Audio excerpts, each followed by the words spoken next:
Um verdadeiro nojo o depoimento de Aldo Rebelo na CPI das ONGs.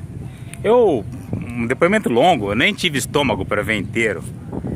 Mesmo porque eu já vi ele esteve aqui em Altamira recentemente, com um bocado de tempo aqui, eu assisti as palestras dele e ele repetiu exatamente o mesmo discurso, atacando as ONGs de uma forma genérica, sem nunca dizer de qual ONG especificamente ele está falando, qual é a ação que ele diz dessa ONG, qual é a ação específica dessa ONG que estaria funcionando para atender interesses internacionais, que estaria bloqueando o desenvolvimento econômico e social da Amazônia. Do que ele está falando especificamente? São só generalidades. É até difícil responder, porque ele não dá nome de nada. O relator começa assim, gostaria de chamar Aldo Rebelo que dispensa apresentações. Já começou errado. Ele é a pessoa que menos dispensa apresentações do Brasil. Ele exige apresentações, porque existe uma confusão muito grande sobre quem é Aldo Rebelo.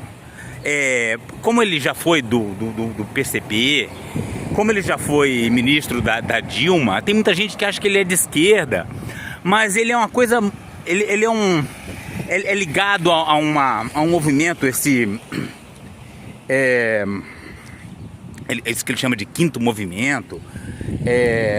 Uma coisa, é um dunguinismo, quem entende diz que é uma coisa que se assemelha a um fascismo. E tem várias características que comprovam isso, um nacionalismo exacerbado, né? Essa coisa de achar que os outros países estão querendo roubar os nossos recursos a todo custo. Tem um racismo também, porque quando ele diminui a cultura indígena, quando ele fala que os índios vivem como miseráveis, né? Sendo que o miserável é o modo de vida indígena, você tem um elemento de racismo. Enfim, eu não sou dessa área da política para caracterizá-lo tão bem, mas tem gente que fazendo isso por aí. O fato é que não é claro o que é Aldo Rebelo, e não é esquerda, e muita gente acha que é esquerda. Ele conta a história de uma professora que ele teve no primário, no ginásio, que fez ele decorar todos os rios da margem direita e esquerda do rio Amazonas. Toda a palestra ele fala a mesma coisa. E quem errasse tinha que copiar 600 vezes. Olha que loucura, essa é a visão de educação dele. E com certeza essa professora fez muito mal, porque criou uma pessoa que não tem a mínimo de visão crítica, de visão ecológica, de visão social, e que se orgulha terrivelmente de conhecer o nome dos afluentes da margem direita e esquerda do Amazonas, como se isso fosse o mais importante a ser aprendido sobre a Amazônia. Mas vamos dar uma olhada num pequeno fragmento do discurso dele na CPI das ONGs, em que ele fala especificamente aqui da cidade de Altamira. Se você anda nas ruas de Altamira, uma cidade de 120 mil habitantes, tem lá uma orla banhada pelo rio Xingu, e eu caminhava ali quase toda tarde. Sim, pois eu estou aqui exatamente na orla de Altamira, de que ele estava falando. E é verdade, ele caminhava bastante por aí, tanto é que eu ouvi várias vezes, e já de longe. E era sempre muito fácil identificá-lo, né, aquele tipo alto, magro, com aquele chapéu característico, era inconfundível. A cada 100 metros, senador Zequinho, o senhor encontra uma pichação, cobrindo outra pichação, cobrindo outra pichação. É uma pichação do Comando Vermelho, coberta por uma outra do PCC, por uma outra da Família Norte. Mentira, mentira, não é assim.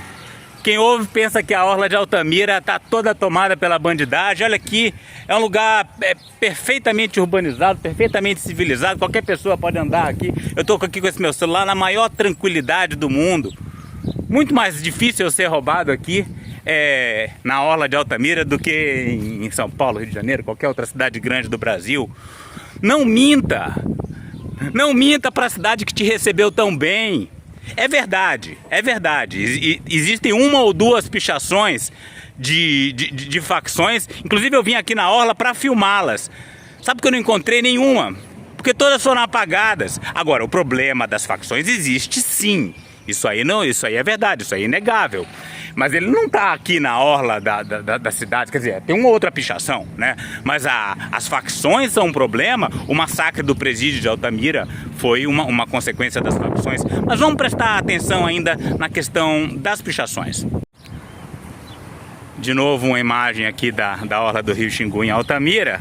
E, de fato, aqui atravessando a rua, neste local, neste muro, havia uma pichação, um CV. Aliás, ainda pode ser visto esse CV. É o único. Ali no final da orla tinha uma outra, mas não é a cada 100 metros não. Não vamos aumentar. Ó, aqui se vê o resto do C e um pedaço do V que foi coberto de tinta. Tá? Fora isso, não se vê nada de pichação, de nome de facção aqui na orla da cidade. Acabei de dar uma geral procurando e não encontrei nenhuma para mostrar. 100 metros. E toda semana as notícias de que jovens e mais jovens são trucidados nas chacinas e nos enfrentamentos entre o crime organizado. Sim, isso é verdade. O crime organizado é uma tragédia. Ele acertou ao diagnosticar a doença, mas ele erra redondamente ao falar sobre as causas. E quando você olha para a cidade, percorre a cidade, o aparato repressivo do Estado brasileiro, helicópteros, Polícia Federal, IBAMA, Força Nacional, viaturas, parece uma cidade em guerra. Que mentira deslavada! Onde é que estão esses helicópteros, essas viaturas de IBAMA e Polícia Federal? Uma cidade em guerra?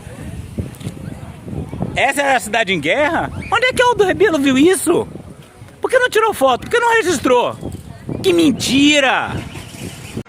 Quando você pergunta qual a finalidade desse aparato, é para combater esse crime organizado? Não! Esse aparato todo está ali montado para ir atrás de um sujeito que está criando uma vaca, plantando uma roça de milho, criando uma cabra ou criando uma roça de cacau. É para isso que o Estado brasileiro mobiliza esse aparato. O aparato a que ele se refere provavelmente são esses carros aqui da Força Nacional parados perto da orla. Mas isso aqui não é usado. Para começar, esses carros nem andam. Eles ficam aqui parados o tempo inteiro. Mas a Força Nacional, o aparato de guerra do Estado brasileiro, está sendo usado para defender a hidrelétrica de Belo Monte, o patrimônio privado da hidrelétrica de Belo Monte. Essa é a função da Força Nacional em Altamira. Onde é que Aldo Rebelo viu Força Nacional e Polícia Federal e helicópteros reprimindo uma pessoa que quer criar uma vaca, que quer plantar uma roça de cacau? A gente tem o ritmo do desmatamento aqui está enlouquecido. Estão queimando tudo, está tudo sendo desmatado. Terra indígena Itunitatá, bem ali, atravessando o rio, sendo invadida. Um monte de terra indígena sendo invadida, unidade de conservação, o bloco de unidade de conservação da Terra do Meio, cheio de invasão de madeireiro, de grileiro. E não acontece nada, né? Devastação correndo solta, e ele vai dizer que existe um aparato de repressão estatal para quem está querendo criar uma vaca e plantar uma roça de cacau. Você andou por aí, Aldo? Eu tenho certeza que andou. Você sabe, você andou aí pelo interiorzão. Você viu um aparato de repressão, desmatamento aqui em Altamira?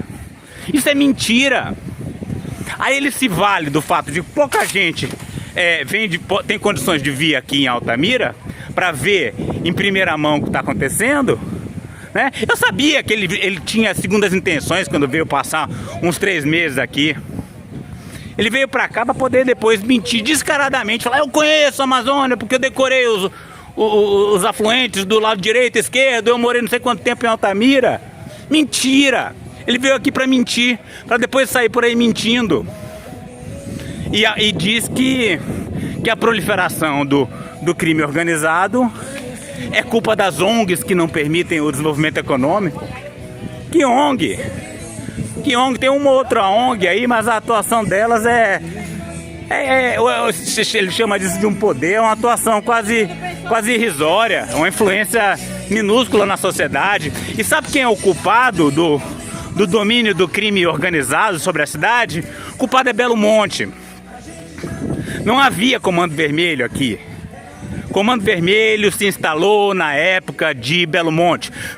Veio junto com as multidões de trabalhadores, né, aquela multidão de homens solteiros que vinham para cá sem família, trabalhando loucamente em péssimas condições e que faziam uso do consumo pesado de drogas. E foi em cima desse comércio de drogas que essas grandes facções chegaram e se estabeleceram aqui em Altamira. Não é por causa das ONGs, não.